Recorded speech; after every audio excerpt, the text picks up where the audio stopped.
Soirée de l'EPS, saison 5, épisode numéro 2, le Hand à 4. Bienvenue à tous et toutes pour notre 30e soirée de l'éducation physique et sportive.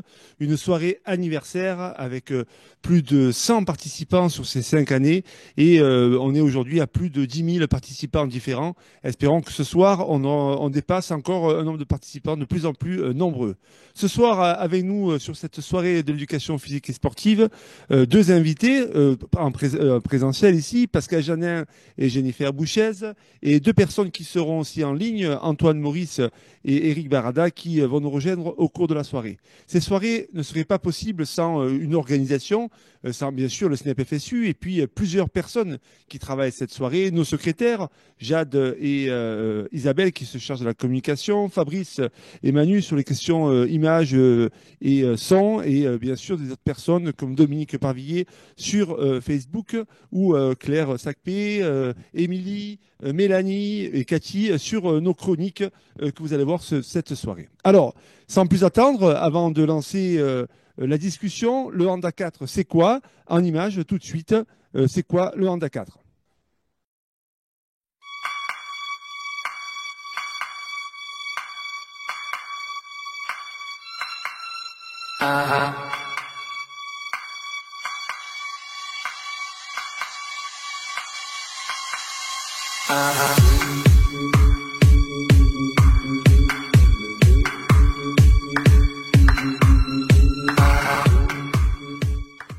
Le Hand à 4, c'est une pratique scolaire, mais avec nous ce soir, on a plusieurs invités pour essayer de voir si cette pratique elle est que scolaire, mais si elle commence à vivre dans le monde fédéral.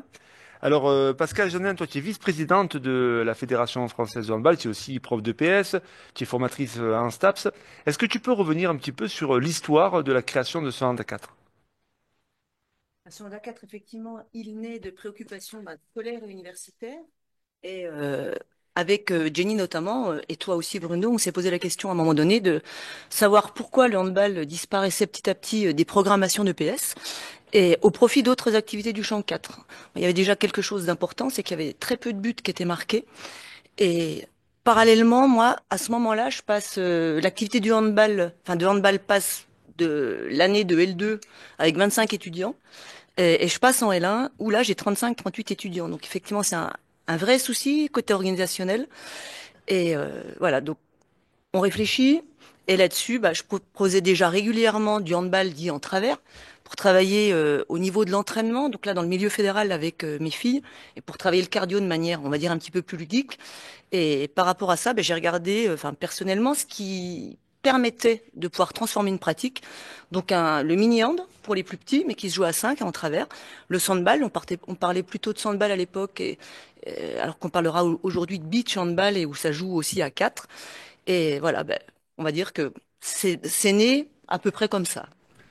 De continuer un peu approfondir le Hand à 4, ses intérêts, ses points forts, peut-être en images là, pour qu'on se donne un peu une idée et une représentation dans plusieurs lieux, plusieurs situations, le Hand à 4.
Pascal, pour continuer un peu sur cette question du hand à 4, une première question qu'on peut se poser, c'est finalement, ce hand à 4, c'est un débat qui est dans le monde de l'éducation physique, hein. Est-ce que c'est une pratique qui va être réservée aux scolaires ou est-ce que si on voit une continuité, une possibilité de développement de cette pratique dans le monde fédéral, à l'extérieur de l'école, c'est-à-dire que finalement le hand à 4 suivrait un peu le même type de processus que le futsal, le foot à 5 ou le foot à 7 qu'on peut voir par exemple ou le basket à 3-3. Bah, le handicap 4, il se résume maintenant plus seulement au monde scolaire ou universitaire, parce qu'on voit maintenant que pour recruter au handball, l'activité handball, c'est maintenant du handicap 4 et non plus du handicap 7. Donc on voit qu'on peut aller jusqu'à la fin du cursus universitaire en Master 2. Et aujourd'hui, bah, la fédération, elle a labellisé, enfin depuis déjà 5 ans, Quand tu euh, dis recruter, tu dis pour devenir professeur de pour PS. devenir ouais, enseignant de PS. Maintenant, le handball se joue à 4, voilà, pour devenir enseignant. Et donc la Fédération française a labellisé le handball 4. Et c'est vrai qu'avec deux événements phares de niveau internationaux qu'on a pu avoir avec le mondial masculin en 2017 et puis l'Euro féminin, il y a eu un grand coup de projecteur sur ce handball 4. Donc il fait partie maintenant des différents handballs qui sont proposés au sein de la fédération. Il est pas dans une logique de performance sportive, mais plutôt dans une logique de performance sociale, à savoir un handball qui va être proposé pour tout le monde, accessible vraiment à chacun, pour tous les âges et toutes les envies. Je prends juste très rapidement deux exemples. On a ce qu'on appelle aujourd'hui le hand à tout âge, qui a été mis en place par deux de nos partenaires. Ce sont des plus de 55 ans qui se rencontrent régulièrement tout seuls, qui ont organisé leur plateau et qui effectivement jouent en hand à 4. Puis là, au mois de janvier, on organise le deuxième challenge national des 18-22 ans, où effectivement on fait venir des jeunes pour jouer au hand à 4. Alors, merci Pascal. Alors Eric Barada, bonsoir Eric. J'espère que tu nous entends bien. Donc toi tu es en visio. Merci de nous rejoindre. Tu es Bonsoir. responsable de la filière féminine au handball, à la Fédération française de handball. Alors Mhm. la première question que je voudrais te poser, bon toi tu as fait partie depuis très longtemps hein, des entraîneurs qui ont été intéressés et qui ont marqué une attention particulière à ce développement du hand à 4. Et tu considères en effet que cette pratique, elle est prometteuse, y compris du point de vue de la formation du joueur. Est-ce que tu peux nous en dire un peu plus? C'est-à-dire que finalement, ce hand à 4 serait pas du mini-hand à côté de la culture handball, mais bien quelque chose qui serait générique sur la formation d'un joueur jusqu'au plus haut niveau. Bonsoir d'abord. Évidemment, mon approche est celle d'un entraîneur qui est au contact des athlètes soit de haut niveau, soit en voie d'accession au haut niveau. Et que, bien entendu, chacun voyant midi à sa porte, ma réflexion par rapport au Wanda 4, même si j'en vois évidemment tout l'intérêt à viser de performance sociale, comme l'évoquait Pascal Janin, moi j'utilise le Honda 4 comme un réel outil au service de la performance. Euh, donc, l'entrée, pour moi, elle est d'essayer de peut-être de vous partager très rapidement, un petit pan de réflexion. Handball, l'activité va pouvoir se caractériser sur trois niveaux d'opposition, individuel, un contre un, interindividuel, 2 contre 2 ou 3 contre 3, ou collectif, handball à 7, 7 contre 7. La deuxième chose qui me paraît importante à définir, dans la dialectique défense-attaque ou attaque-défense, vous le mettez dans le sens que vous voulez, il y a trois éléments qui, à mes yeux, doivent en permanence guider l'entraîneur et aussi le joueur, qui sont la gestion de l'incertitude, la gestion du temps, la gestion de l'espace. Et donc le Honda 4 me semble être un outil particulièrement pertinent pour utiliser donc la dimension interindividuelle de l'opposition, ce niveau d'opposition-là, ce 2 contre 2, ce 3 contre 3, voire ce 4 contre 3 qui est très très intéressant et sur lequel je reviendrai peut-être après. Et puis surtout, il recèle en son sein cette dimension de pouvoir générer de l'incertitude, joueur en appui, joueur en soutien, de pouvoir amener les joueurs qui sont des joueurs de haute performance à pouvoir gérer temps et espace. Je vous donne un exemple très concret. On peut faire du hand à 4, je voyais les images des élèves de Paris 13 là, et je voyais un joueur qui était positionné en pivot qui était à l'intérieur. Et je me disais, tiens, quel travail on pourrait faire là, avec ce joueur-là, sur la prise, sur le gain de position, sur la prise de position, et quel travail dans la dialectique attaque-défense on pourrait faire aussi avec le défenseur pour qu'il le recouvre et qu'il recouvre la trajectoire. Nous avons la capacité avec le handball 4 à isoler des problématiques très précises du handball à 7 et donc à faire en sorte que dans une entrée de séance ludique, on puisse préparer le cœur de sa séance avec des athlètes qui recherchent la performance dans le handball à 7 et que ça soit un outil particulièrement pertinent et performant. Alors, bien entendu, moi, je vous en livre là l'utilisation que peut en avoir un entraîneur qui est en recherche de performance avec des joueuses qui tendent à pratiquer à haut niveau. Mais bien entendu, j'en vois aussi tout l'intérêt dans une pratique à dimension sociale. Il m'est arrivé d'intervenir auprès d'entreprises et de leur faire découvrir le Honda 4 avec des gens qui n'étaient pas particulièrement sportifs. Et on arrive à faire en sorte que tout le monde sur un terrain puisse aborder la substantifique moelle de l'activité. Voilà, je ne vais pas plus loin pour l'instant. Merci. Alors, Eric et Pascal, on a demandé à la fédération de nous sélectionner quelques images de l'équipe de France filles. Est-ce que je vous demanderai après, on va regarder ces images pendant 1 minute, est-ce que vous pourriez caractériser le handball, qu'on pourrait dire le handball moderne, c'est-à-dire le handball qui aujourd'hui tend un peu à émerger dans les modalités d'organisation à grands traits. Donc, en image, l'équipe de France filles.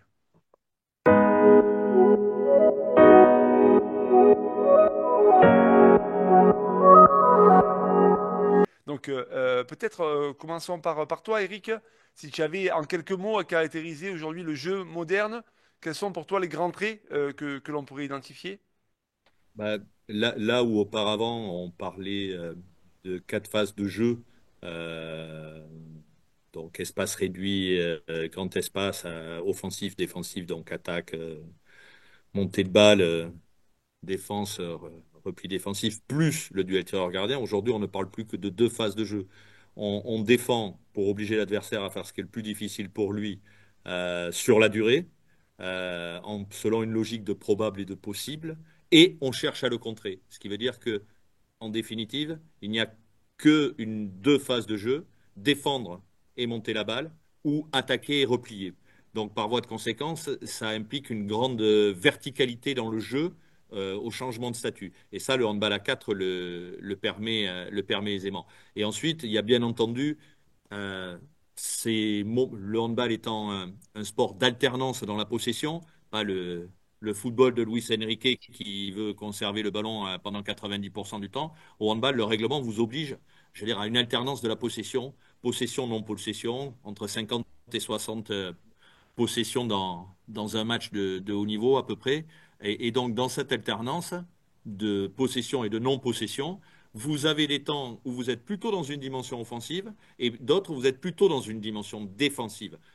La non-possession du ballon, on peut être dans une phase de récupération. Et les images de l'équipe de France l'illustrent assez bien. Je crois que c'est Estelle Zemenko qui est en phase de récupération. Et là encore, le handball à 4 peut nous permettre d'isoler et de répéter des séquences très précises du handball à 7. En cela, je veux dire, il peut être quelque chose qui est à la fois extrêmement pertinent, à mon sens, dans les programmes d'EPS et extrêmement pertinent aussi dans les programmes d'entraînement des athlètes de haut niveau. Pascal, toi, si tu avais à compléter sur le handball d'aujourd'hui. C'est effectivement un handball qui va très très vite et le choix de la règle d'engager du gardien en Honda 4 permet effectivement de pouvoir jouer très vite et de se rapprocher entre guillemets du jeu de haut niveau. C'est aussi un jeu où de plus en plus de buts sont marqués et par rapport à ça, le Honda 4 le permet aussi. Après le Honda 4 proposé au niveau scolaire ou universitaire, il va effectivement être moins organisé que ce qu'est en train de nous dire Eric, mais il sera quand même présent, notamment sur un cursus, on va dire, dans le parcours de formation, quand on aura déjà vécu 2 ou 3 séquences. Donc là, les images qu'on voit, moi, elles me permettent de faire le lien avec la rapidité du jeu du Honda 4 et puis surtout le fait d'accéder au tir en traversant le terrain. Eric parlait de verticalité, j'aurais parlé de l'axe longitudinal, mais je pense qu'on se retrouve par rapport à ça et pour marquer le plus de buts possible. Merci Pascal. Alors Eric, tout à l'heure, dans ta première intervention, tu fais référence au jeu A3. Tu dis le handball Oui. à 4 était intéressant aussi dans le jeu A3. On entend aussi de plus en plus aussi dans le hand à 7 justement, hein, cette relation à 3. Est-ce que tu peux revenir sur cette notion de la relation à 3 et donc comment effectivement le handball à 4 permet de travailler cette relation à 3 que potentiellement on pourrait retrouver dans le handball à 7? Oui, bien entendu. Alors après, on peut avoir il y a des différentes chapelles dans le monde de l'entraînement du handball à 7, mais pour autant, tout le monde se retrouve sur cette notion de cellule de joueurs, de, de, de niveau d'opposition interindividuelle à 3, parce que le 3 permet justement l'incertitude. Je veux dire, à 2, vous n'avez pas d'incertitude sur avec qui je vais pouvoir jouer. Vous pouvez faire la feinte de passe à votre partenaire et tenter de déborder, mais il n'y a pas plus d'incertitude que ça. À 3, vous pouvez générer une incertitude dans la profondeur, dans la latéralité, vous pouvez générer une incertitude sur le type d'action. Donc la cellule de base offensive comme défensive, parce que à 3, vous allez pouvoir aussi défensivement générer euh, un triptyque qui est harcelé, dissuadé pour jouer l'interception. Donc le niveau de 3 joueurs, le niveau d'opposition interindividuelle à 3 joueurs est le niveau basique qui vous permet d'isoler les situations du handball à 7. Et je voudrais en profiter pour ajouter que le handball à 4 nous offre quelque chose qui est extrêmement intéressant, c'est qu'au niveau perceptivo-décisionnel, si vous vous amusez à faire monter votre gardien et donc à jouer quasiment systématiquement en surnombre numérique, sur un espace qui est quand même un espace où il y a une certaine densité, euh, les qualités perceptives et décisionnelles, les qualités de je te fais croire que pour faire autre chose, les qualités donc de feinte et d'incertitude sont largement développées par le handball à 4 et surtout immédiatement au changement de statut, l'équipe adverse va se retrouver, si vous avez donné comme consigne à cette équipe-là, elle aussi, de faire monter son gardien et de jouer à 4 contre 3, exactement dans la même situation avec une traversée de terrain. En surréglant très légèrement le handball à 4 de base, on peut obtenir une précision de situation qui est absolument extraordinaire. Un peu de réaction autour de cette question-là aussi. Finalement, le handball 4, on voit que c'est un handball qui est vraiment très générique, très lié à la culture handball en général. En fait, je pense qu'on retrouve entre guillemets toutes les composantes du handball à 7. Donc ça veut dire que on va effectivement pouvoir jouer vite, mais on peut aussi poser le jeu lorsqu'on n'a pas pu accéder facilement à la cible, ce qui fait qu'à partir de ce moment-là, ben, on retrouve un jeu au poste avec 2 arrières ou un pivot, ou comme le dit Eric, on va jouer avec Mhm. 3 arrières en mettant en place le gardien de but pour pouvoir avoir 3 arrières et un pivot. Donc on est vraiment dans du handball, quoi.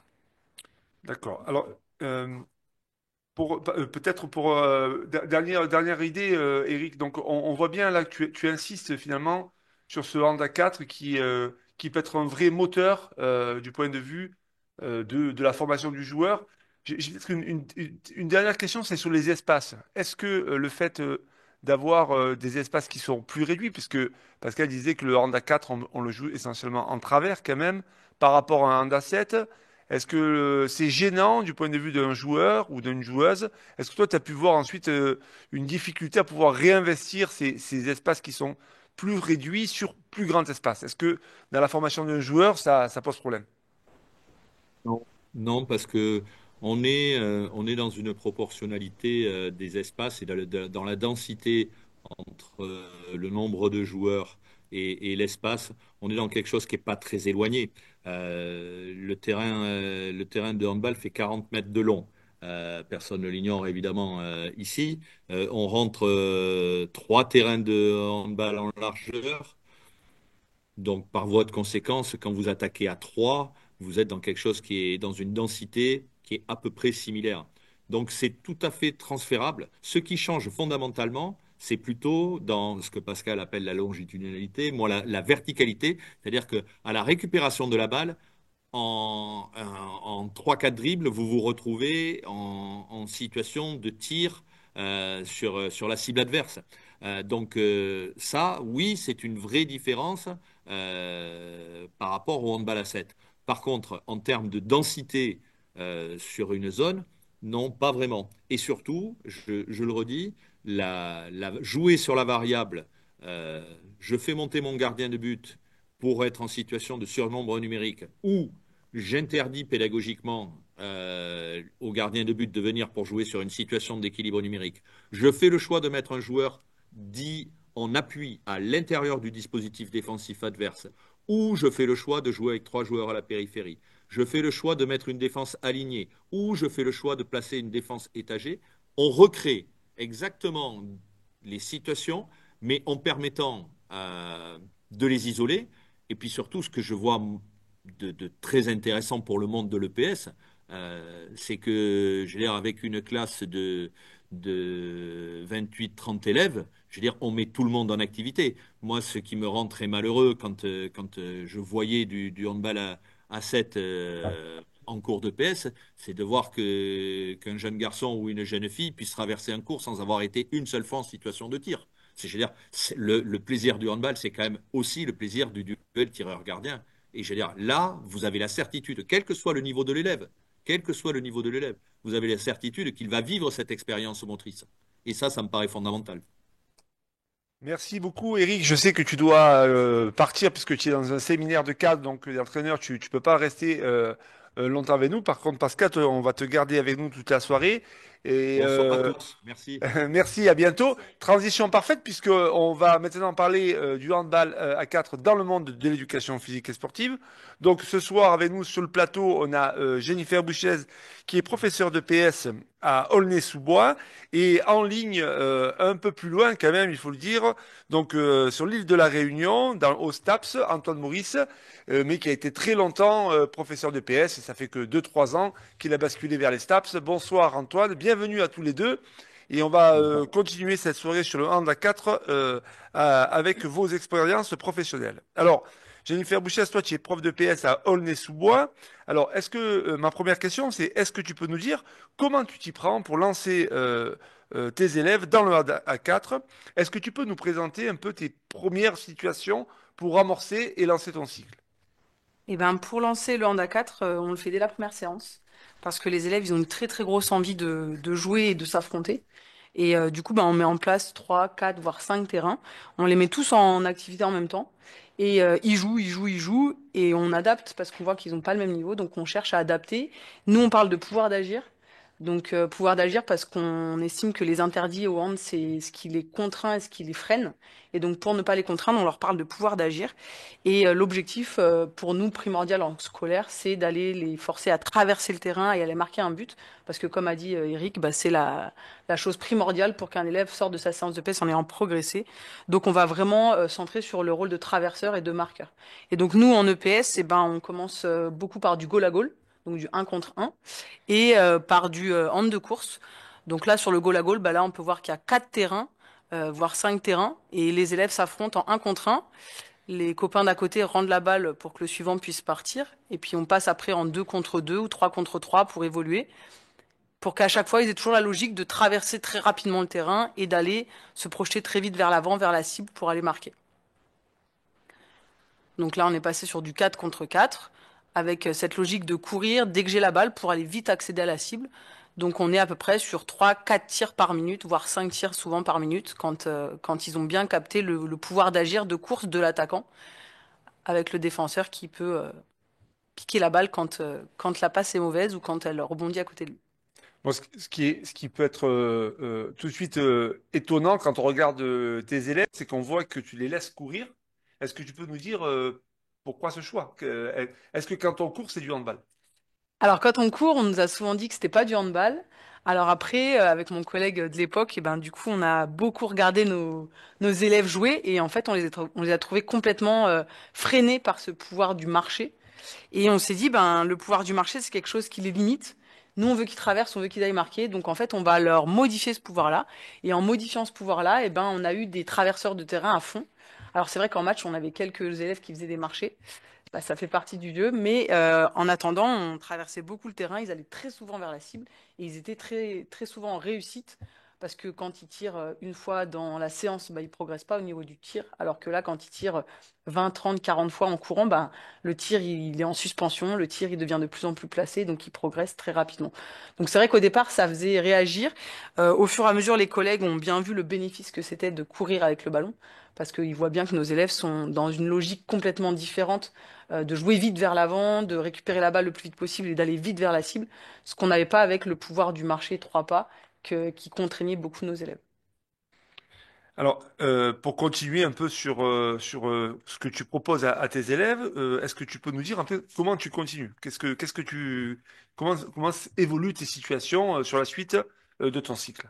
Alors, l'évolution des situations sur la suite du cycle. Donc, en gros, ce qu'on présente aux élèves, c'est des pouvoirs d'agir pour les attaquants, pour les défenseurs.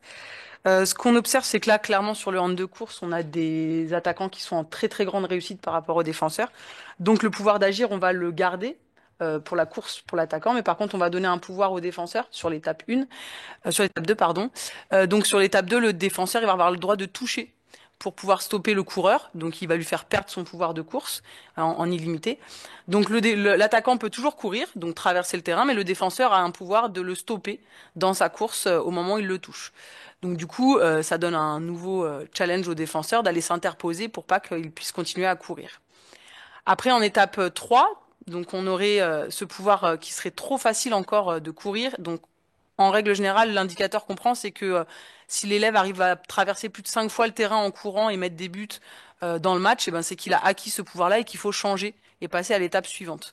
Donc, suivant les terrains, on va avoir des élèves qui vont passer plus ou moins vite à l'étape suivante en fonction de leur niveau, donc en fonction de leurs besoins.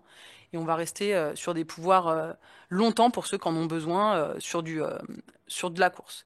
Et donc, l'étape 3, ça serait de passer sur, on enlève la course illimitée et on passe à 3 pas, un dribble, 3 pas, mais en reprise de dribble un peu. Donc, qui va aussi dans le sens inverse de ce qu'on a comme règle au hand. Mais du coup, le pourquoi cette règle-là, c'est qu'en gros, on estimait que nos élèves, ils avaient besoin de reprendre de l'information souvent pour pouvoir faire les bons choix. Et le fait de pouvoir faire 3 pas, un dribble, relever la tête, 3 pas, puis encore un dribble, relever la tête, ça leur permettait de prendre plein d'informations autour d'eux et de savoir où sont les espaces libres, où sont les partenaires et où sont les défenseurs à dépasser. Et ils gardaient quand même cette logique de pouvoir traverser le terrain en illimité grâce à leur pouvoir facilitant encore et qui les restreignent pas dans les déplacements.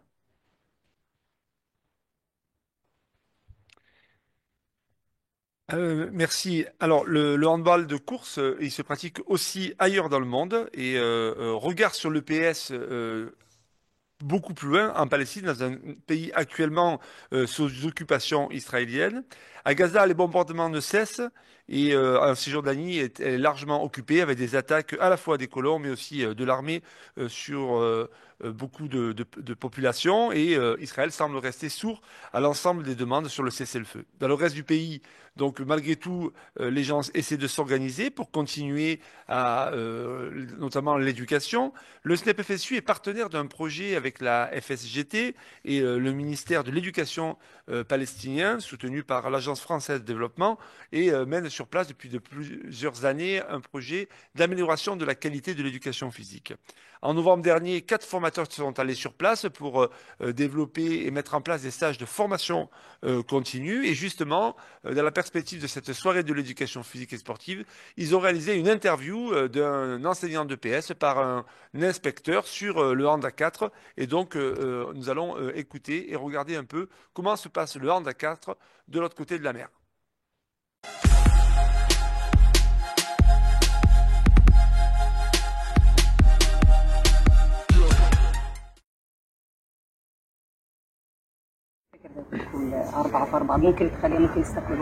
أنا بلشت ب3-3. Moi, j'ai commencé par un jeu de 4 contre 3. ومدرسة 3 contre 3, pardon. طلاب صف سادس الفئة المستهدفة. J'avais travaillé avec une classe de انسجموا الطلاب جدا وبسرعة وحبوا اللعبة. Ils ont bien aimé le jeu. أسرع. استفادوا الطلاب. C'était sympa. درجت القواعد بشكل سريع لأن الطلاب كانوا أذكياء. J'ai pas pris trop de temps pour donner les consignes parce que les élèves ont déjà fait de hand. Et quand on a joué 3 contre 3, الدفاع c'était facile pour eux de marquer, de marquer في 2 buts. هجوم بس كثافة الدفاع بتصير تكون أعلى.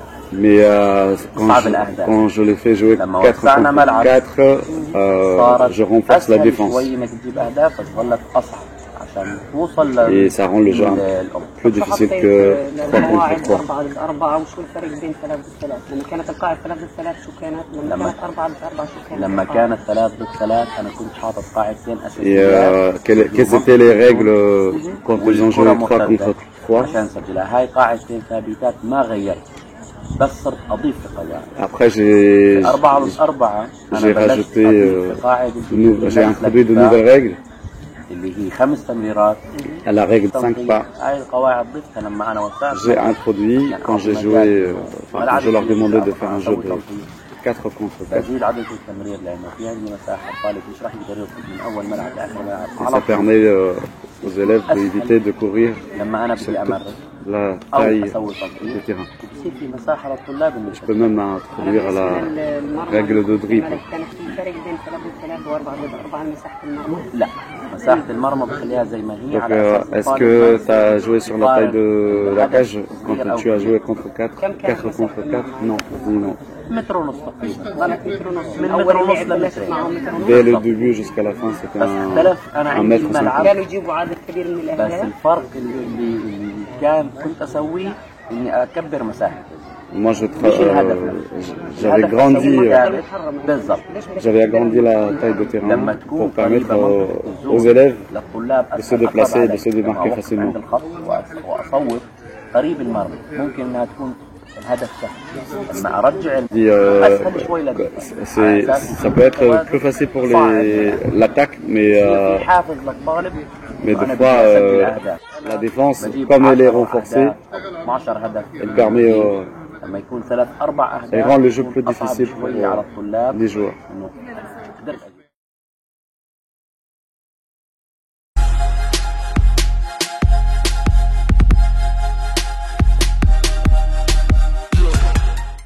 Petite réaction de Jenny et Pascal, peut-être par rapport à justement ce que vous avez pu entendre sur cette vidéo, Pascal?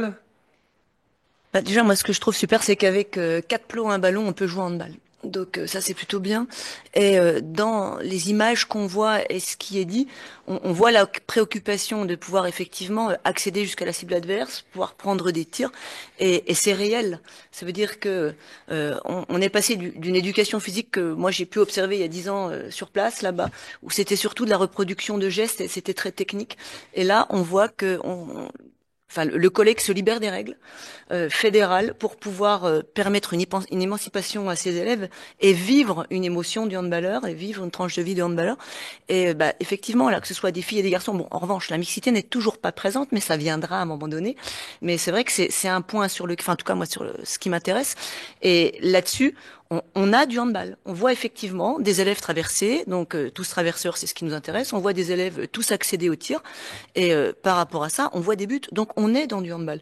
Et il a une vraie préoccupation par rapport à ça, d'organiser ses contenus à 2, puis à 3, puis effectivement à 4 contre 4. Donc ben voilà, on est dans du handball, quoi. Ok, merci Jenny.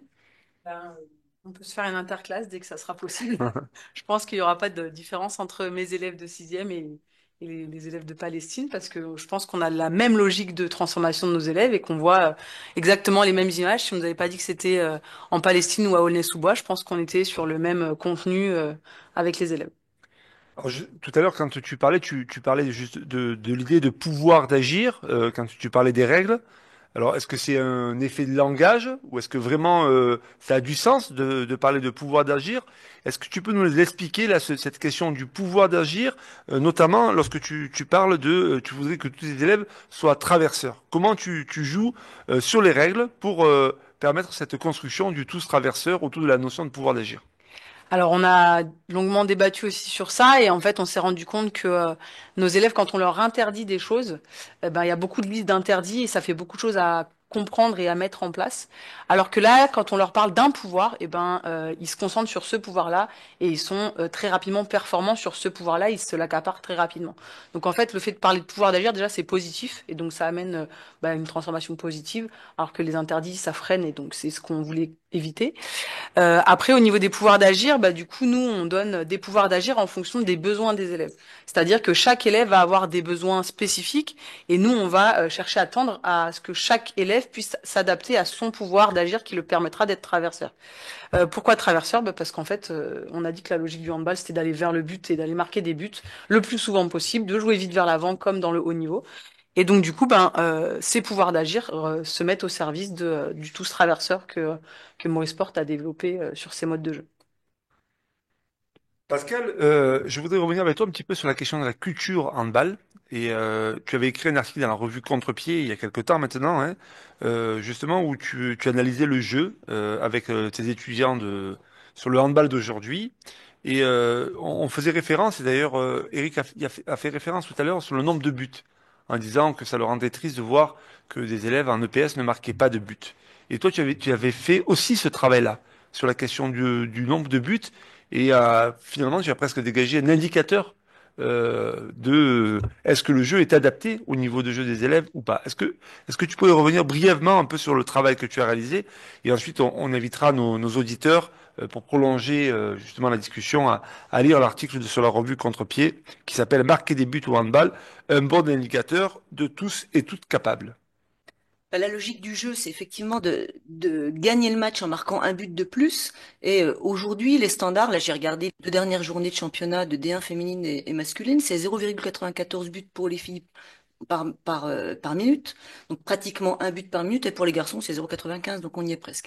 Donc ça veut dire que on a un but par minute. Si vous regardez au niveau des collèges et des lycées, dans l'étude sur laquelle je m'appuyais pour rédiger cet article, on était à un but toutes les 4 minutes, donc 0,5 buts par minute. Donc là-dessus, effectivement, on n'y était pas sur le fait de devenir tous marqueurs. C'est quelque chose qui, euh, voilà, quel contexte de jeu on va effectivement proposer pour que ce soit possible. Et par rapport à ça, grâce, on va dire, à l'optimisation de l'espace, le nombre de joueurs, donc en termes d'effectifs, on va vers un handball qui va vite. Jenny le disait tout à l'heure, en même temps que de travailler le tous marqueur, on travaille le tous traverseur. Donc les règles qui ont aussi été érigées entre guillemets pour pouvoir avoir un jeu qui va plus vite permet d'accéder de manière, on va dire, plus facile au but. Marquer un but, c'est l'émotion suprême du handballeur, c'est ce qu'on attend tous. Et le Hand à 4 va le permettre. J'ai refait des statistiques ce matin, j'avais 2 groupes de handball en L1. Et mon premier groupe, donc on avait à peu près 1h30 de pratique, et il y a eu 1,06 buts par match marqué, enfin 1,06 buts par minute, pardon, marqué pour mon premier groupe. Et le deuxième, il est à 1,28 buts par minute. Mais ça y est, c'est gagné. Ça veut dire que là, par rapport à la culture de l'activité, où on voit de plus en plus de buts marqués, l'organisation, on va dire, dans l'espace qu'on propose, permet effectivement, avec les règles adaptées, d'optimiser l'accès au tir et de vivre cette tranche de vie de handballeur de Maurice Porte. Puis si on va un petit peu plus loin, le tous voleur de ballon, donc l'accent défensif qui fait, et Eric en a parlé tout à l'heure, essayer d'avoir toujours un mode de jeu défensif qui va permettre de récupérer des ballons, fait qu'on va attaquer l'attaque et vivre cette deuxième émotion du handballeur quand on n'est pas en possession de la balle, de voler cette balle pour se retrouver de nouveau dans le duel tireur-gardien. Merci Pascal. Alors on se tourne maintenant vers toi, Antoine Maurice. Donc tu es sur l'île de la Réunion. Tu as fait beaucoup de handball avec les élèves quand tu étais en collège. Je sais que tu continues aujourd'hui, maintenant quand tu es dans les formations en STAPS. Dans tout ce que tu viens d'entendre là, autour du handball 4, est-ce que tu pourrais nous dire par rapport à la culture du jeu, ce qui te semble être le plus prometteur dans toi ce que tu peux proposer à tes élèves? Alors bonsoir à toutes et à tous. Je vais être un petit peu redondant, hein, je vais reprendre, mais pour reprendre le contexte de la fac, donc nous ici à La Réunion, au Tampon, on a des groupes de L1 qui sont assez chargés, on peut monter jusqu'à 45 l'année dernière. On a un temps qui est assez restreint et donc on doit à la fois faire comprendre les principes du handball, la culture handballistique et également les transformer.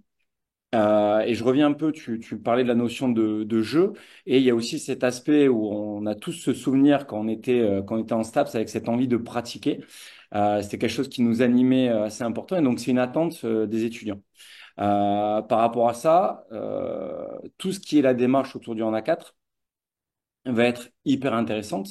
Elle va permettre, premier objectif, d'avoir un nombre de tirs. Donc là, je reviens évidemment sur les propos de Pascal, où je suis en adéquation totale, avec un nombre de tirs qui est conséquent, un nombre de buts qui est conséquent, avec des relations de tir-gardien qui sont également qui sont prépondérantes, avec du jeu rapide que l'on voit. Et si je reprends un petit peu les chiffres, donc là, j'ai pas pris le nombre de buts par minute, mais on arrive à obtenir sur l'organisation, moi, c'est sur des rencontres de 8 minutes. Et pour vous parler un petit peu en nombre de tirs, sur les deux équipes cumulées, on arrive, et donc l'ensemble des équipes, à entre 40 et 50 tirs. Donc on est également sur des ratios qui sont à peu près équivalents de ceux de Pascal. Et donc ces ratios-là, pour moi, ils sont vraiment déterminants pour permettre qu'il y ait du volume de jeu, pour permettre qu'il y ait tout le monde qui soit traverseur, qui soit tireur et qui soit marqueur. Et c'est pour moi vraiment quelque chose indispensable pour permettre justement aux étudiants de se transformer, de vivre la culture. Alors, pour continuer un petit peu, tu me coupes aussi. Il y a aussi une possibilité qui est intéressante, c'est même s'il y a le jeu rapide, on a surtout la possibilité de faire du jeu placé et de faire accéder à cette culture du jeu placé qui pour moi a toujours été complexe à mettre dans un cadre scolaire. Donc, on est sur des coordinations à deux, on est souvent sur des coordinations avec le pivot, mais très rapidement, on peut faire basculer une défense qui sera organisée. Voilà.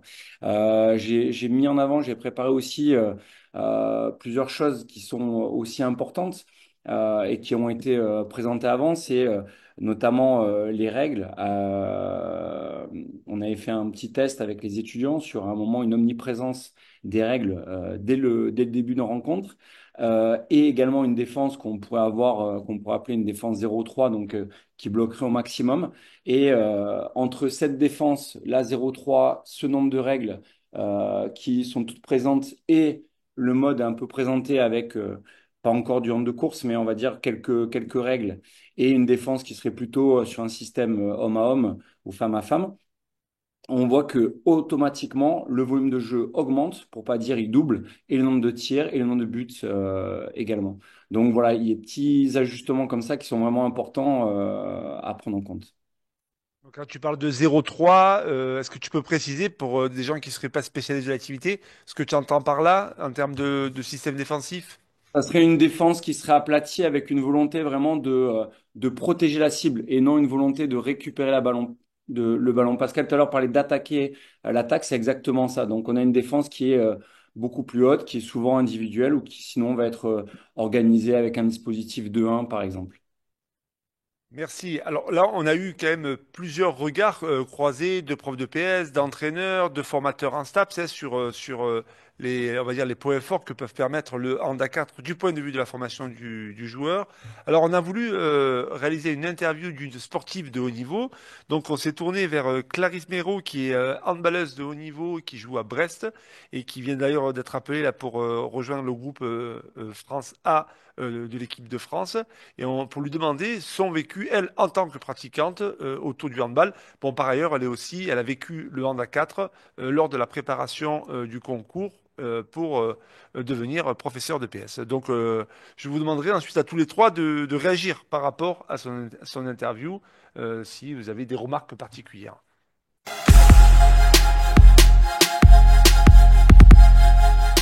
Je m'appelle Clarisse Méraud, j'ai 23 ans. Je suis joueuse professionnelle de handball au Brest-Bretagne Handball.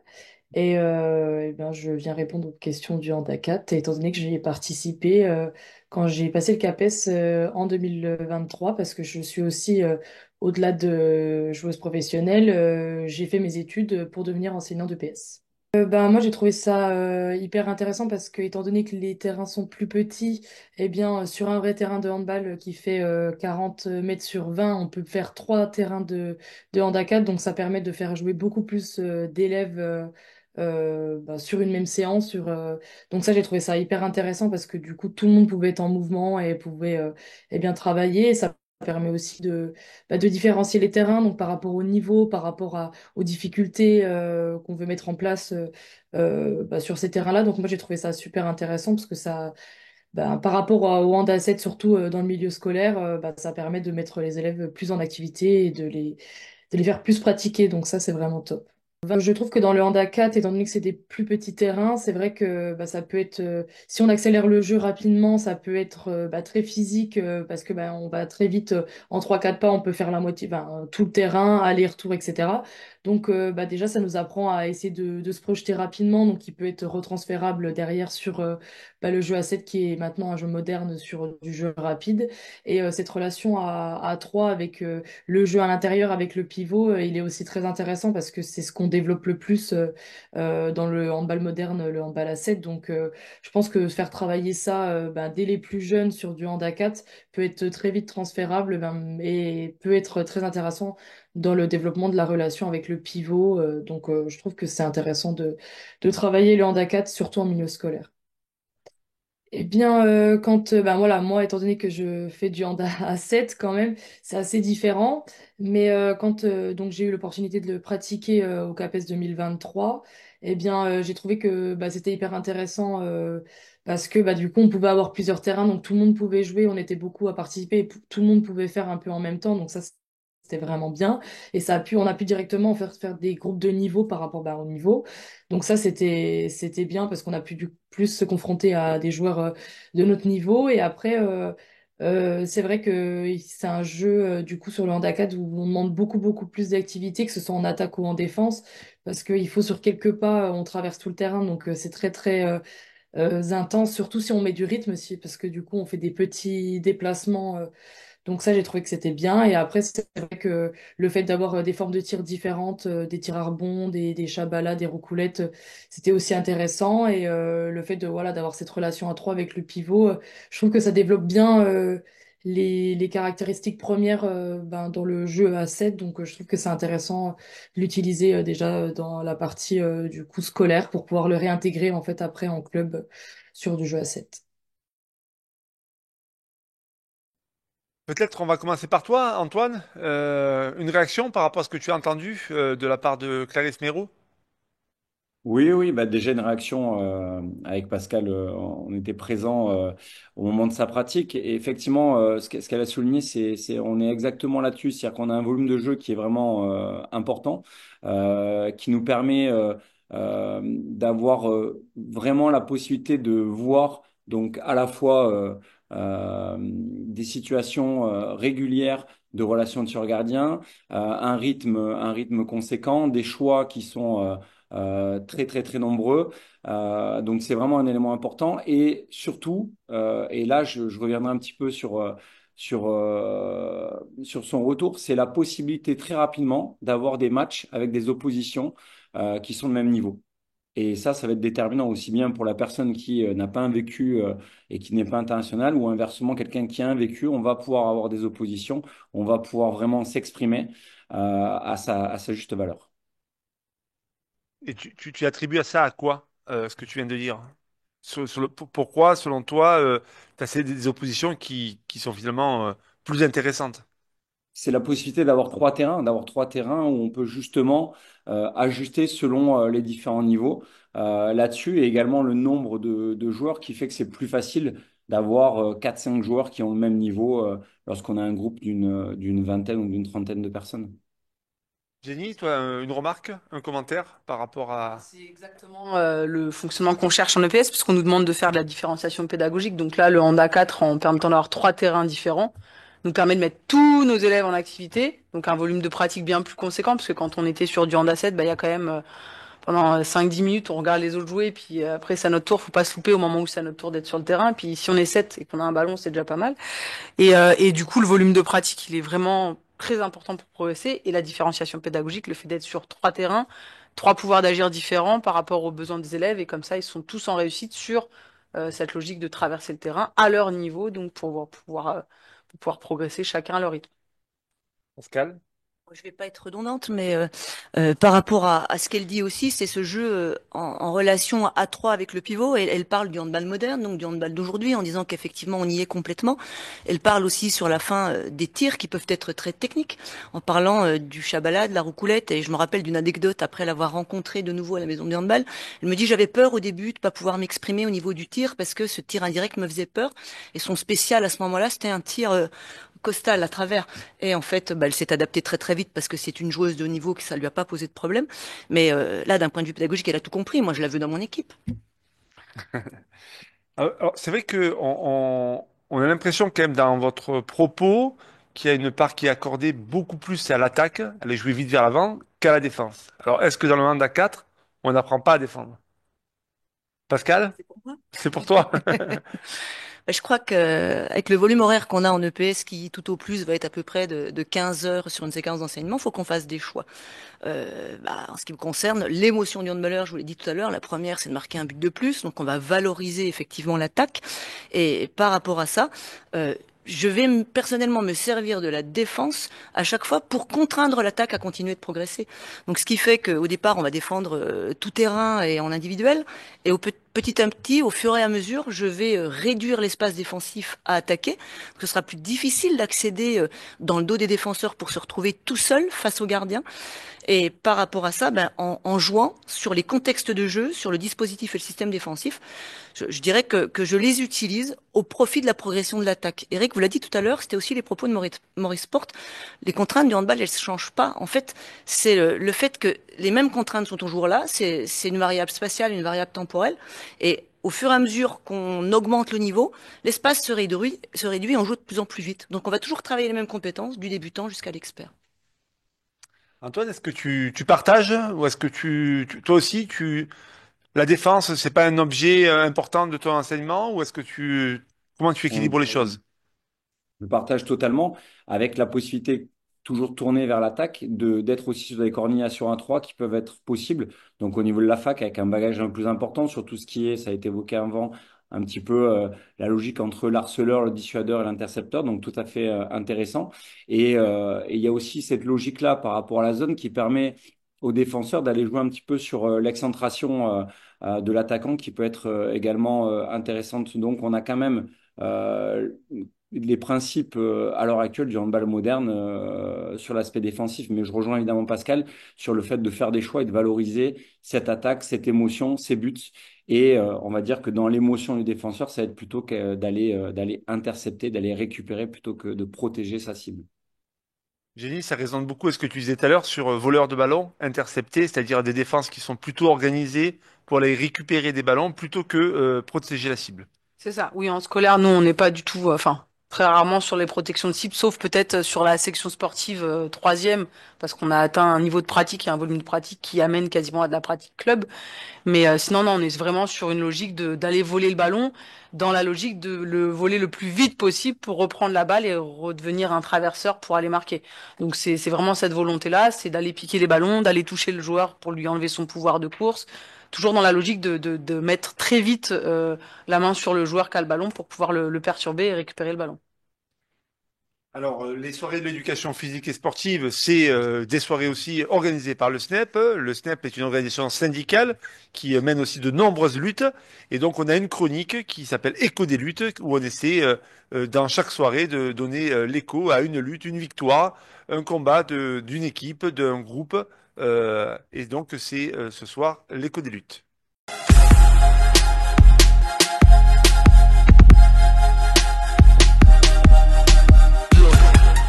L'an prochain, j'arrête. Qui prend ma place de cordeau dans l'équipe? C'est LA question qu'on entend régulièrement dans les conseils d'enseignement EPS de fin d'année. Pourquoi j'ai envie de vous parler de la cordeau ce soir? Parce que le SNEP vient d'obtenir une immense victoire au plan juridique. Et dans le contexte actuel, de jours de carence, de gel du point d'indice, de suppression de la JPA, une décision de justice qui nous est favorable, ça, c'est un véritable antidote à la résignation. C'est quoi, cette lutte sur les MP-APSA? La bataille sur les MP-APSA, c'est simplement la loi, le règlement, tout le règlement, rien que le règlement. Depuis 2015, on a un texte qui donne les conditions d'indemnisation. Alors d'où vient le désaccord entre le SNEP, qui représente les collègues, et l'administration? Le désaccord portait sur comment on calcule pour arriver à plus de 4 équivalents temps plein.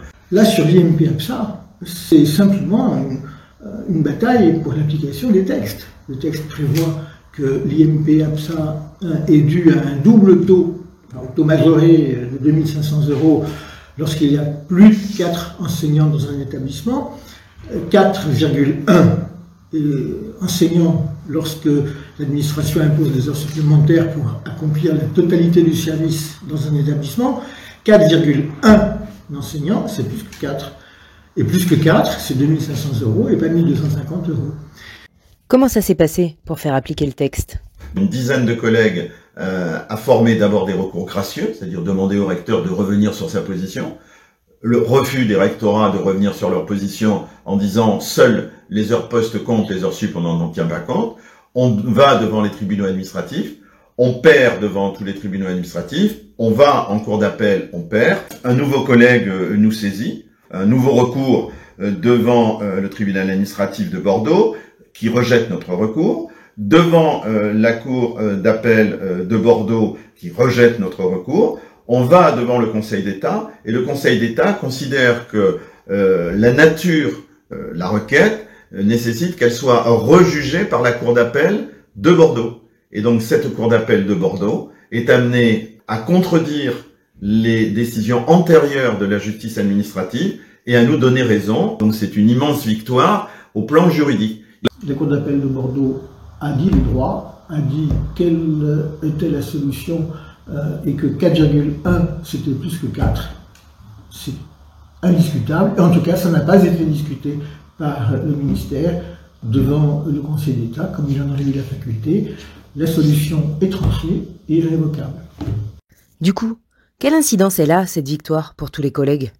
Lorsqu'à Bordeaux, la Cour d'appel condamne l'État indivisible à payer une indemnité en faisant application des textes selon son interprétation, la condamnation de l'État doit profiter à tout le monde. Moi, je m'adresse à tous les collègues des établissements où ils sont 4 et où ils exercent tous à temps plein et que un ou certains d'entre eux ont été contraints de prendre des heures supplémentaires. Il faut que tout de suite ils fassent valoir ce droit à bénéficier d'une indemnité auto-annuelle de 2500 €. Donc la première chose, dès maintenant, ils vont demander au chef d'établissement d'intervenir auprès du rectorat. La deuxième chose, c'est qu'il faut qu'immédiatement ils alertent leur secrétariat académique du SNEP FSU. Et puis, comme il s'agit d'un droit individuel pour le faire valoir, la réglementation fait qu'il n'y a pas d'autre moyen que de passer par un recours gracieux. Le secteur action juridique du SNEP propose à tous les syndiqués, ça c'est quelque chose qui est réservé à ceux qui donnent au SNEP les moyens de fonctionner, eh bien on va les aider à mettre en œuvre ce recours. 9 ans pour faire respecter les droits des personnels. Heureusement que le syndicat a la capacité de s'investir sur un temps long.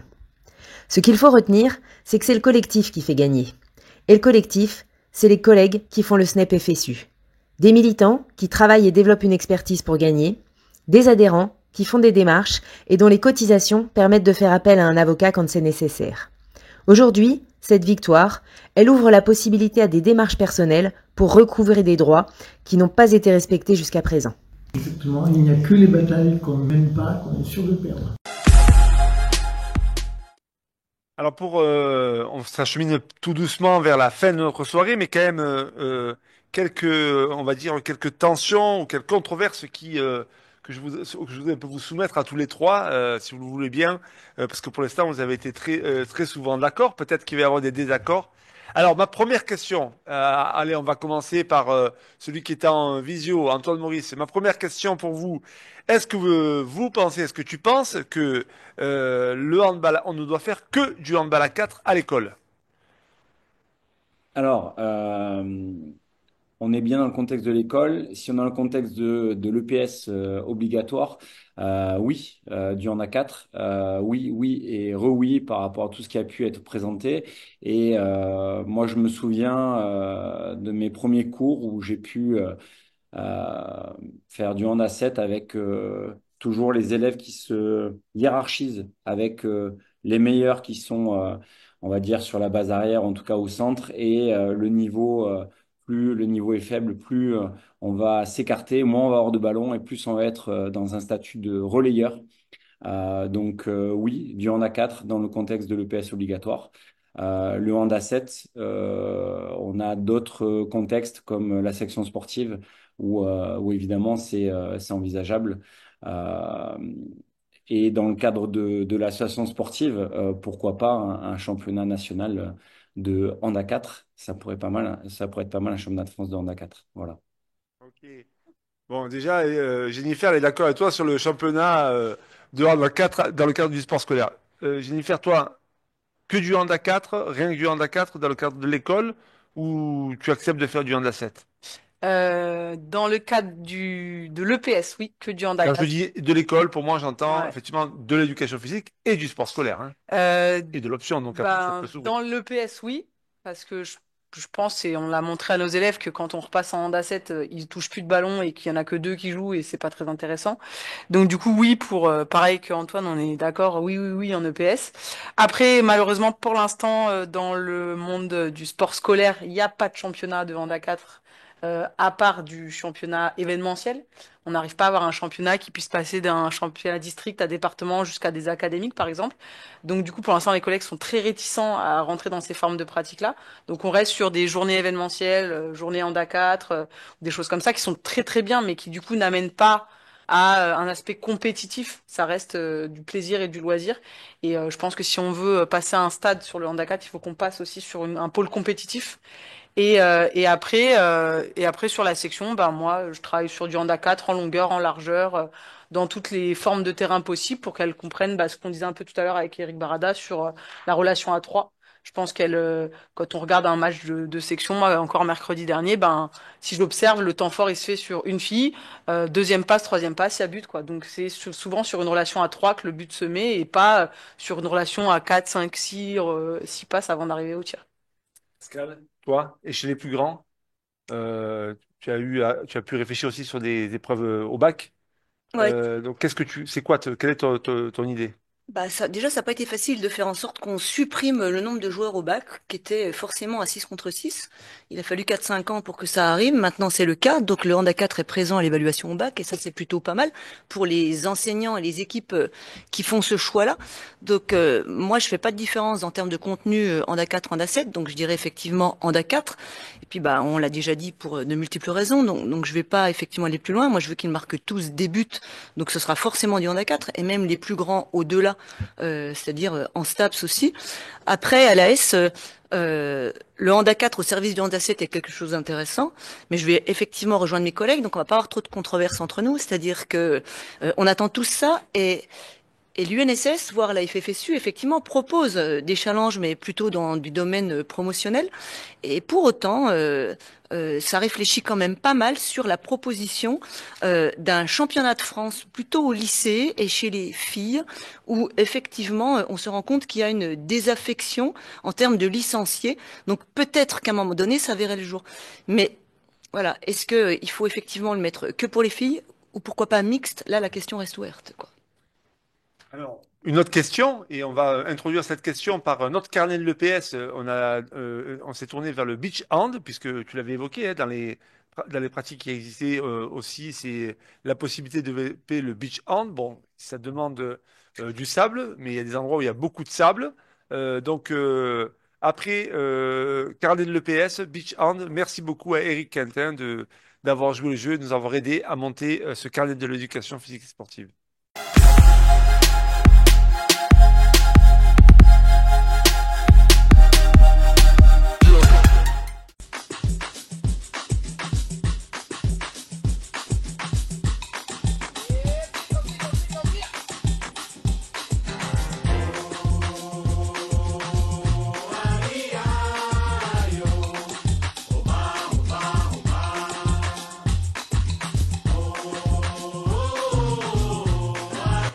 Bonjour, heureux de vous savoir réunis pour cogiter sur de nouvelles façons d'user du handball pour mener à bien nos missions éducatives. Le beach handball présente de nombreux atouts pour répondre à nos contraintes d'espace, d'effectifs et de contenu éducatif. Il faut évidemment du sable, permettre de répondre aux besoins en créneau des clubs, des assos et des établissements scolaires intéresse nos collectivités et mutualiser reste une bonne idée. Le sable ouvre des perspectives pédagogiques très intéressantes. On peut se jeter, plonger, tomber, courir sans se faire mal. La motricité sollicitée est riche et on retrouve une certaine joie d'oser et de prendre des risques. Elle est encouragée par un règlement qui valorise les buts spectaculaires, les 360 et les kung-fu donnent 2 points. Les buts des gardiens donnent 2 points également. les spécialistes qui remplacent les gardiens et amènent le surnombre et les situations à exploiter rapidement. Tous ces buts valent 2 points également. Les temps de jeu, le surnombre permanent, les rotations fréquentes et la façon de compter donnent plus d'intensité, d'incertitude et d'émotions fortes et de moments de régulation avec nos athlètes. L'accès à l'autonomie vient assez rapidement. Le tout peut être très plastique et aménagé. Les dimensions officielles d'un terrain peuvent se réduire, se partager. On peut mobiliser jusqu'à 7 joueurs dans une même situation globale avec des changements de statut fréquents. L'effort est intense, les effectifs réduits obligent de fréquentes rotations, de l'engagement et des coopérations fortes. Défendre à 3 contre 4 dont un spécialiste oblige aussi de vives coopérations, tenant compte du changement, de la position du spécialiste et des effets tactiques et techniques simples, mais toujours ludiques. La diversité et les variations de style sont importantes. Le jeu doit aller vite vers l'avant. Beaucoup de duels, beaucoup de collaboration. L'individu et le collectif interagissent fort, sur et autour du jeu. Pour finir et espérer vous avoir convaincu que le beach était un jeu qui valait le coup, le beach est un jeu sollicitant, mais suffisamment simple, complexe et abordable. Il est riche individuellement et collectivement. Il est riche physiquement, techniquement, tactiquement, mentalement. Il procure surtout des émotions extraordinaires. Il bouge le corps et l'esprit. Il donne la banane. Il fait du bien.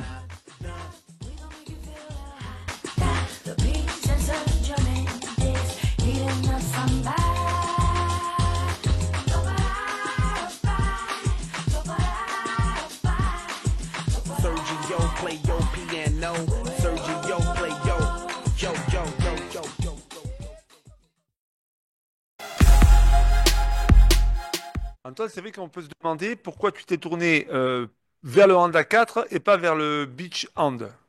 Est-ce qu'il y a des raisons particulières ou est-ce que peut-être que tu as fait les deux avec tes élèves? On est à 400 mètres d'altitude en fait à La Réunion, donc effectivement la plage Ah, il n'y en a est pas. un peu loin. Est un peu loin. Mais oui, effectivement, c'est une piste intéressante en tout cas. Et c'est un petit projet peut-être qui pourrait voir le jour donc au niveau de la fac.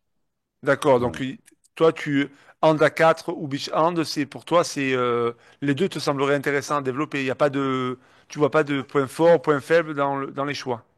Je pense que l'idée pas de comparer, c'est de proposer effectivement une pratique qui, je pense, est complémentaire. Donc on est vraiment sur la complémentarité, la continuité, avec cet apport du joueur joker qui permet d'avoir un surnombre, d'avoir tous les aspects qu'on peut retrouver hein, avec un nombre de tirs et de relations de gardien qui est à chaque fois très très très important. Voilà, donc volume de jeu important. Donc on rejoint, c'est vraiment la complémentaire, c'est pas à opposer pour moi. Pascal, là, on a vu que dans la présentation du beach hand, les points sur Kung Fu ou sur 360 sont valorisés. J'ai pas l'impression que dans le règlement de hand à 4, ça soit le cas. Est-ce qu'il y a des raisons particulières que vous n'ayez pas retenu ce type de valorisation de points? Alors on a commencé par là, c'est-à-dire que on s'est inspiré du beach côté fédéral et on a commencé par ça.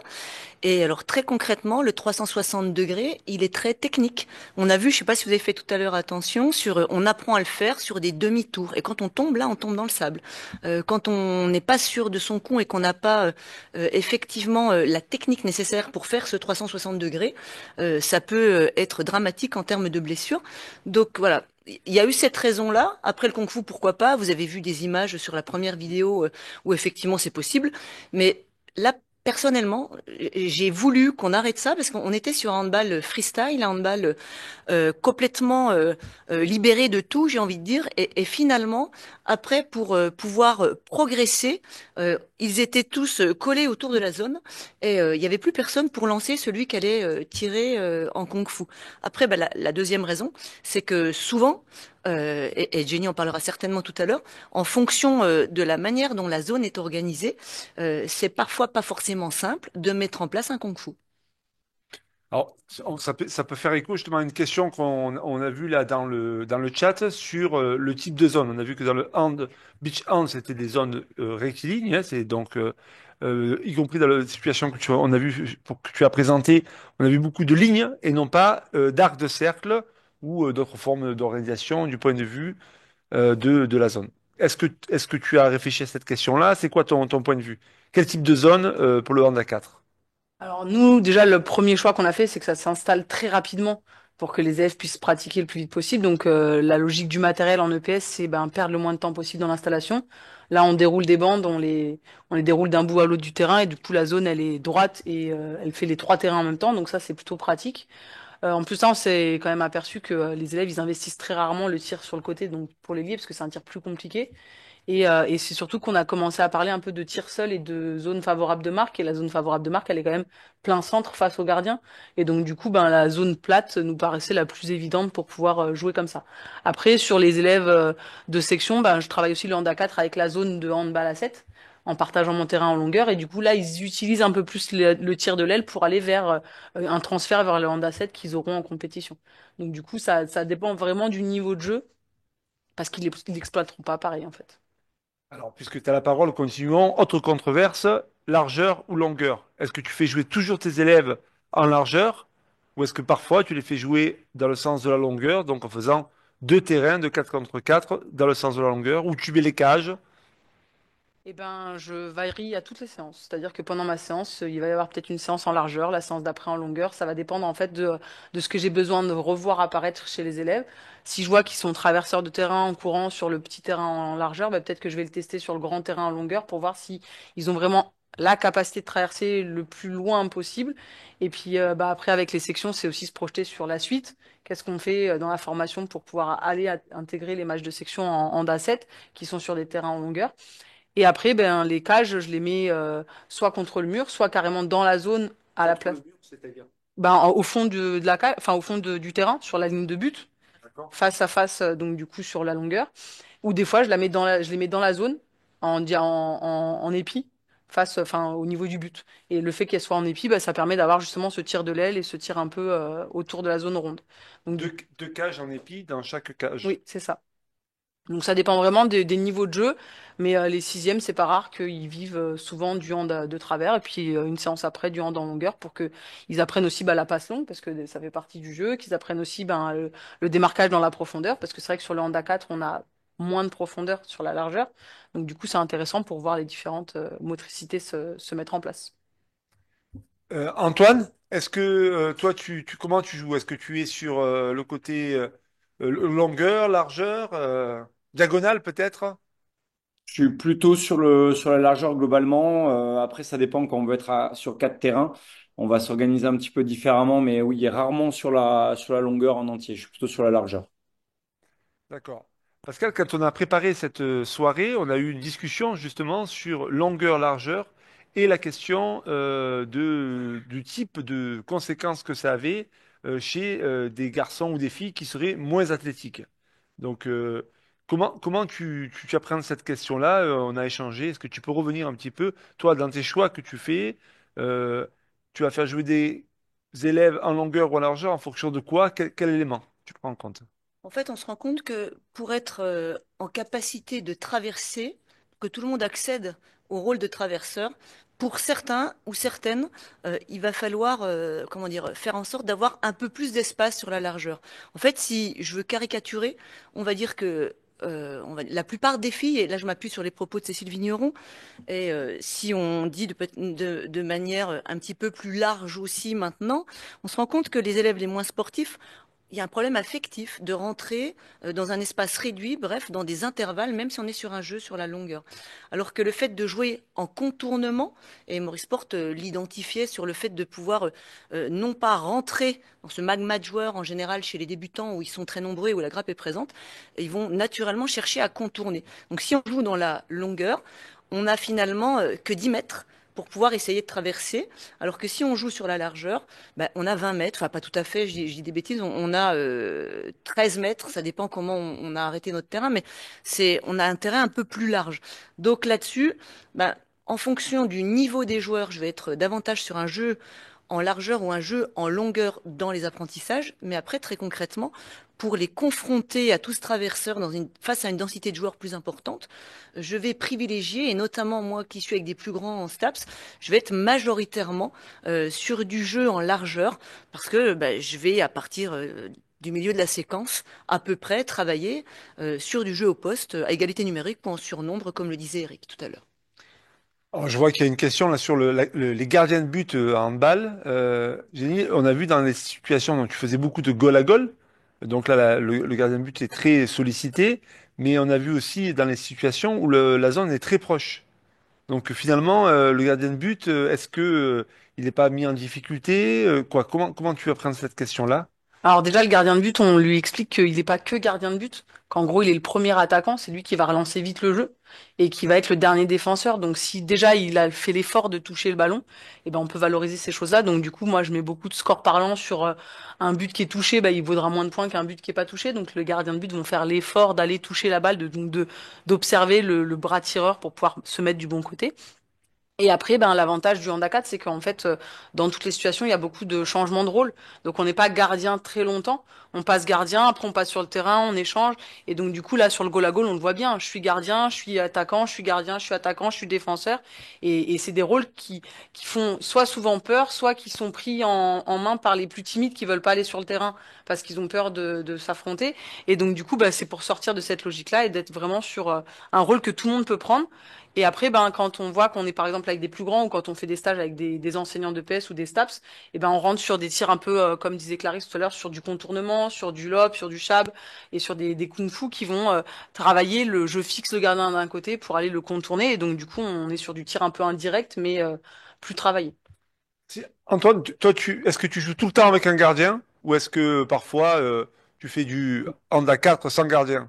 Alors, je sais qu'il y en a Tout le certains, temps ils avec font du... Vas-y. tout le temps avec un gardien et le fait qu'il y ait les tirs indirects, quelque chose qui est mis en place, ça permet aussi de laisser un peu plus de chance au gardien. Et donc on a vraiment là-dessus on va dire une possibilité pour le gardien d'apprendre plus rapidement et de devenir gardien plus facilement en faisant plusieurs parades. Et bah, je rejoins après sur le fait d'être également le premier attaquant sur la relance assez rapide et sur cette alternance parce que le jeu est tellement rapide et tellement sollicitant et a tellement un tel volume que dans tous les cas, on est amené à avoir une rotation qui se met en place régulièrement. Alors peut-être dernière controverse sur la question de est-ce que le handball à 4 doit être nécessairement mixte ou pas, mixte garçon-fille, hein, j'entends. Dans l'une des règles qui est présentée, Pascal, on a eu l'occasion de discuter autour de cette question-là, c'est la règle du contrôle. Donc peut-être la préciser pour des gens qui sont pas handballeurs, qu'est-ce que c'est que contrôler et d'interdire de la neutralisation. Et pour toi, dans cette idée-là, tu penses que ça va vraiment favoriser le jeu en mixité, d'être sur le contrôle et pas de la neutralisation, qui, de ton point de vue, engage beaucoup plus les joueurs et joueuses dans une intensité de jeu. Alors le contrôle, jusqu'à quand? Est-ce que ça veut dire que globalement, dès que on me touche, je dois libérer? Alors est-ce que tu peux préciser un petit peu? Je crois que je vais me permettre juste une petite aparté parce que c'est le moment là quand tu me poses cette question de dire bonjour à ma copine Annick qui me fait un coucou, à Annick Davis qui est avec nous ce soir et je crois que le moment là de la mixité est parfait pour pouvoir faire ce petit coucou. Voilà. Donc par rapport à ça, le fait d'entrer en contrôle et donc d'autoriser le contact. Au départ, on avait dit pas de contact du tout. Et là, on voyait que le défenseur savait pas comment s'y prendre et avait tendance à s'échapper et à ne pas défendre. Et l'attaquant jouait de ça en rentrant directement dans le défenseur, même si le contact n'était pas forcément important, et essayait de jouer de manière permanente pour récupérer la balle en disant voilà, je vais à la rencontre. Donc là, il a fallu travailler cette règle-là. Et le contrôle, il est à mi-chemin entre enfin pas à mi-chemin, mais il permet une entrée en contact à partir du moment où, comme la neutralisation, on ne va pas aller jusqu'au bout, on va avoir son bassin et ses appuis face au bassin et aux appuis, on va dire, du porteur de balle. C'est dommage que Antoine soit pas avec moi. D'habitude, c'est la petite démo qu'on fait quand on est au CAPES ensemble tous les deux. Et par rapport à ça, on peut entrer en contact à partir du moment où bassin, appui sont en face. Et là-dessus, une main sur le bassin, une main sur le bras ou l'avant-bras. Et si l'attaquant cherche à aller dans l'intervalle, on va l'accompagner. Et c'est là où les rôles sociaux qu'on développe de manière concomitante avec ce handicap sont là de manière très très importante. Parce que l'arbitre, l'élève ou l'étudiant apprenti arbitre doit être en capacité de siffler assez rapidement pour que le jeu s'arrête sur cette possession de balle-là le défenseur a gagné parce qu'il n'y a pas eu d'accès au tir, donc il n'y a pas eu de but. Et bah, l'attaquant a essayé effectivement de pouvoir accéder à l'intervalle, mais n'a pas pu y arriver. Donc la neutralisation qui va beaucoup plus loin, la neutraliser, c'est neutraliser la passe. On va faire en sorte d'avoir un corps à corps où là on se touche, on est très près, on est collé, où là la mixité est pas forcément facile. On va dire, enfin ce corps à corps, il est pas forcément facile dans la tête de nos élèves ou de nos étudiants. J'ai envie de dire, pour les spécialistes, ça pose pas de problème. Pour les élèves ou les étudiants qui sont pas encore complètement aguerris dans les sports co, cette entrée en contact jusque-là, elle est difficile. Donc le contrôle permet effectivement de continuer à jouer en mixité et permet, même si je suis pas capable parce que je suis plus petite que le gaillard qui est en face de moi d'1,80 m, je suis quand même capable d'avoir bassin appui en face et d'avoir une main sur le bassin, même si je peux pas toucher le ballon, c'est pas très grave, je vais pouvoir m'opposer. Donc le contrôle normalement compte, enfin c'est pas normalement, il permet de jouer en mixité. Donc, quand même, par rapport à cette question du contrôle, pour certains joueurs de handball, ça veut dire que globalement, dès qu'il y a un défenseur qui serait face à moi et qui a les deux mains sur moi, je peux pas continuer à avancer, à progresser et donc à le déborder. Donc, est-ce que ça tue pas un peu une certaine dynamique du handball? Donc, on privilégie ça au détriment peut-être d'un type de jeu. Qu'est-ce que t'as perçu, toi? Non, je rejoins totalement Pascal là-dessus, sans vouloir éviter la question. Je suis exactement dans la même lignée. Donc, si tu laisses ta neutralisation, tu amènes des conséquences qui sont pour moi pas bénéfiques dans cette volonté de faire accéder la culture handball. Merci à tous les trois. Peut-être Jenny sur les ballons. J'ai vu qu'il y avait des personnes qui se posaient des questions. Quel type de ballon? Est-ce qu'il faut respecter les tailles de ballon en fonction des catégories? Taille 2 pour les minimes, taille 3 pour etc. Tu joues avec quel ballon avec les élèves? Moi, j'ai tendance à prendre des ballons plus petits parce que c'est des ballons qui facilitent le tir. Après, quand on voit que les tirs sont plus forts, bah, on va peut-être leur modifier un peu la taille du ballon pour que le tir soit moins fort ou qu'il soit plus indirect. Mais en général, non, c'est plutôt du taille 0, du taille 1 en scolaire. Enfin, en tout cas, en collège, on reste sur du taille 0, du taille 1. Et après, le choix du ballon, on a fait multiples et multiples essais avec Pascal en stage ou avec toi, Bruno, au collège. Et j'avoue que pour l'instant, on n'a pas vraiment trouvé des ballons qui puissent être parfaits. Soit ils rebondissent pas assez, soit ils sont en plastique, en cuir ils font très mal, soit ils sont durs. On commence à avoir des ballons intéressants. Je sais que ceux qu'on a utilisés là, les derniers sans résine de Decathlon étaient vraiment top, les Free Wax là. Mais du coup, je pense qu'il faut tester plusieurs sortes avant de pouvoir trouver celui qui nous correspond. Merci beaucoup à tous les trois. Alors, généralement, on finit nos émissions par le kiosque. Alors, ce soir, un kiosque à deux voix, puisque Jenny Ferbouchet, tu as un coup de cœur. Donc, c'est quoi ton coup de cœur sur le handball en ce moment? Alors, mon coup de cœur, c'est une série de livres, de 4 livres, Championne, ici aussi on peut briller, de Christine Liang et illustrés par Alima Taka. Ils ont été sortis lundi soir. Ces 2 romans, ils ont été auto-édités par l'association Enjoy, qui a mis les mots, enfin, qui a essayé d'écrire des mots donnés par des jeunes filles du 93 qui ont participé à un programme qui s'appelle Championne. Elles racontent les défis et les différents obstacles qu'elles ont pu rencontrer dans leur accès au sport en venant des quartiers populaires. Et elles mettent en avant la confiance en soi, la résilience, la persévérance face aux préjugés, aux barrières que peut dresser la société pour ces jeunes filles. L'association Enjoy qui a mis en place le programme Championne est à l'initiative de l'écriture de ces livres. Elle a été créée en 2020 par Amina Tunkara. Et pourquoi c'est mon coup de cœur? Parce qu'Amina Tunkara, c'est une ancienne élève de mon collège qui était en section sportive avec moi, qui a vécu des moments difficiles pour continuer la pratique sportive et qui du coup a créé son association pour venir en aide aux jeunes filles du 93. Et ce qu'elle a eu, elle, comme aide grâce à nous au collège, eh ben, elle le retransmet aux jeunes filles pour les amener à réussir dans le sport. Elle vise à promouvoir l'égalité des chances, l'inclusion sociale des jeunes filles et des femmes dans le sport. Et elle cherche à inciter toutes les jeunes filles à ne pas céder aux injonctions sociales et à aller jusqu'au bout de leurs rêves. Donc c'est une collection de BD qui est assez simple, qui est efficace, qui se lit très rapidement et qu'on peut travailler avec les élèves en cours pour pouvoir discuter des différentes valeurs et des différentes difficultés qu'on peut rencontrer dans la société de nos jours. Merci. Alors, le dernier numéro de Contre-pied portera sur la condition physique. Donc un numéro intéressant. La condition physique est-elle vraiment un objet d'enseignement de l'éducation physique et sportive? Mis sur le devant de la scène avec les enquêtes de la sédentarité de la jeunesse, elle est souvent abordée par des pratiques qui l'enferment dans une gestion de l'entraînement en vue de sa vie, de la gestion de sa vie physique ultérieure. Une promesse d'un futur incertain qui en oublie du coup le présent et sa nécessité permanente dans les activités sportives et artistiques d'ailleurs aussi. Pensez sans doute de façon bien trop généraliste, être en bonne condition physique est-il une condition loin d'être suffisante pour être en réussite dans l'ensemble des activités physiques, sportives et artistiques. Une des facettes de l'entraînement qu'il convient de travailler de façon intégrée et ludique si l'on veut avoir des résultats avec nos élèves. À son habitude, la revue Contre-Pied croise des regards, des pratiques pour faire un numéro qui vient questionner le PS d'aujourd'hui et l'itinéraire qu'elle prend. Certains prophètes de la fin d'une jeunesse sportive semblent jouer une EPS de la condition physique contre une EPS de l'étude des activités physiques et sportives et artistiques.